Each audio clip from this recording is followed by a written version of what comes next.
What's up guys, Justin the WOD Nutritionist here at CBG. We help you lose body fat, build muscle, and crush your WODs and never have to ever track a single macro ever again. If you want to book a call with my team to see if we can help you and you're serious about your goals and taking the next step, go ahead, click the link below in the description, book a call with me, and we'll see if we can help you. Also, follow us on Instagram, click the subscribe button if you want more free content like this. If you're looking to improve your nutrition, look like you CrossFit. Today's topic is going to be around the most ideal CrossFit body shape and physique to win the CrossFit Games. There are going to be a couple of considerations here, but I'm going to go over the data and what you could be focused on to get yourself closer into the range in terms of body fat percentages, in terms of your height, your weight, a lot of other factors. It's going to be awesome. So I have all the data here. I've been plugging away at this for a little bit, so let's get into it. The first thing is height. Now, this is obviously something that we can't always control. We can, of course, like wear flats or like buy shoes that have larger heels, but this is not much we can control here. But what I can say is that the best men at the CrossFit Games every year are usually between the heights of 5'11 and 5'8. There are, of course, exceptions to all of this, right? James Sprague, who won the CrossFit Games, CBG athlete, is over 5'11, right? But this is the considerable height range of people that compete the best at CrossFit consistently. It's between 5'8 and 5'11. For the women, this is 5'4 to 5'7. And this range allows athletes to really have an optimal blend of leveraging the weightlifting side with the gymnastics side of the movements. Taller people, obviously it hinders body weight movements, and then,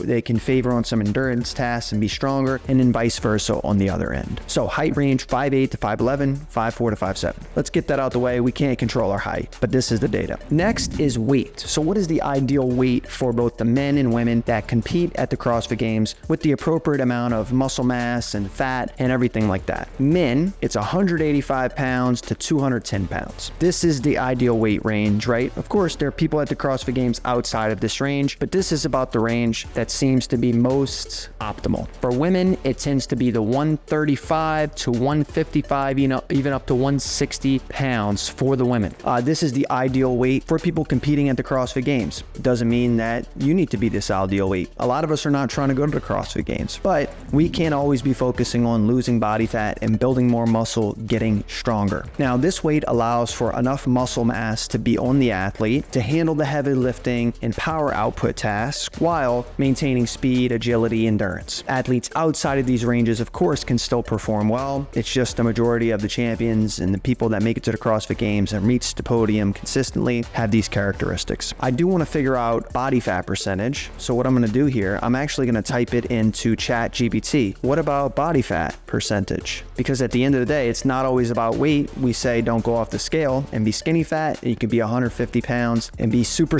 jacked. What I'm going to do is I'm going to move forward to height, weight, body type. So there are three types of body types out there. You have ectomorphs, you have endomorphs, and then you have mesomorphs. Ectomorphs are a body type in which they tend to be very thin. It's a body type that describes people that are usually thin. They have a tough time putting on muscle, but they also have a tough time putting on body fat. Regardless of how much they eat, their BMR just stays high, and they're typically described as ectomorphs. They have to work a lot harder to build muscle and do some of those things. And so that is body type 1. Body type number 2 is an endomorph. And an endomorph is someone that is characterized as solid, but has a softer physique. Naturally, a higher percentage of body fat, especially around the midsection. So this is the second body type. This is an endomorph. A mesomorph is a body type that naturally has an athletic build, right? It's characterized by well-defined musculature, medium-sized frame, broader shoulders, skinnier waist. This is a mesomorph. Mesomorphs, of course, you guessed it, are the primary body type found for people that excel at CrossFit, do their best, and of course make it to the elite level like the CrossFit Games. And so focusing on obviously building more muscle and losing body fat, recomping your body is going to be the best track into being more mesomorphic, right? Which is ideal if we're looking to balance between the gymnastics and the strength side and everything that CrossFit demands of us, which is a lot. So that's the right body type. In terms of body fat percentage, so body fat percentage, obviously crucial. We have the weight, but the weight doesn't tell the whole story, right? And this is why in our program here at CBG, we don't just go off of weight. We go off of how you're performing. We go off of pictures, measurements, ways that allow us to really, do you have energy throughout the day and eating enough consistently? Like so many factors go into this. And so body fat percentage for men, most elite male CrossFit athletes are about in the 6 to 10% range in terms of body fat percentage. This is ideal, what's found to be optimal for those that are competing at an elite level. If you're 14% or 16%, you want to compete and do better, losing some body fat could help you get towards a range that helps improve. Of course, that also depends on how much muscle mass you have, because you can also improve your total body fat percentage by increasing your lean muscle mass. Your body fat percentage goes down even if you don't lose body fat and you just increase muscle. Don't forget that. Second, for females, it's in the 12% to 18% range. Top females usually range in this area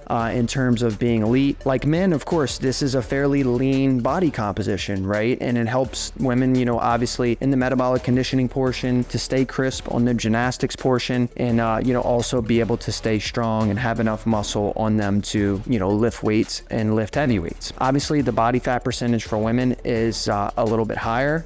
It really depends on how lean you want to get versus performance, endurance versus recovery. You can't be at a too low of a body weight or body fat percentage that doesn't allow for proper recovery, and strength to weight ratio is also super important. And so women tend to have, based on their features, have a little bit more body fat than men in general, and so that's why the ranges are different. It makes perfect sense. A couple of other factors is anatomical structure, so the difference in limbs and things like that. Usually limb length, just in general for athletes, especially CrossFitters, slightly shorter limbs compared to their torso may have an advantage, obviously, in the Olympic weightlifting, deadlifts, gymnastics movements. However, those with longer limbs tend to excel in the running and rowing events. It's kind of depending on the events. Proportions on just in general is based on strength and mobility, and for example, having strong legs without being overly heavy allows for greater speed and agility, right? So where you distribute and hold muscle also